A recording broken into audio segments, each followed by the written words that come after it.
WMM talks నేను సుష్మిత. హౌరా అమృత్సర్ రైలుకు అత్యంత నెమ్మదిగా గమ్యం చేరే రైలుగా పేరుంది. 111 స్టేషన్లో ఆగుతూ వెళ్లడం వల్ల ఆఖరి స్టేషన్ కు చేరుకునేందుకు 37 గంటలు పడుతుంది.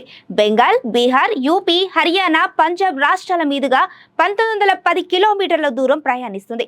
ఈ రోజు రాత్రి 7:15 హౌరా స్టేషన్లో బయలుదేరితే ఎల్లుండి ఉదయం 8:40 అమృత్సర్ చేరుతుంది. టికెట్ ధర తక్కువ కావడంతో ఈ రైలుకు డిమాండ్ ఎక్కువే.